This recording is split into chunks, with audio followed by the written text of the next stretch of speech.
Alam niyo po hindi na po bilang abogado, ngunit bilang Pilipino, yung ginawa po sa atin na paglabag sa ating kasarinlan at ang pagkakanulo kay Pangulong Duterte, alam po nating lahat na hindi tama.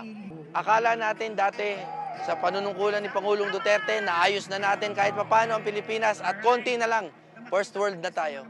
Ngunit ano po ang nangyari? Unti-unti pong gumuguho ulit ang ating mga basic, mga pangunahin na karapatan. Pero hindi po tayo dapat manlumo, dapat po tayo ngayon ay magkaisa. Ipaalala po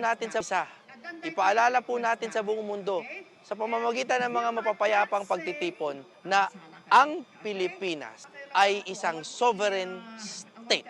Meron tayong sariling piskalya, hukuman, sariling gobyerno at sariling tao.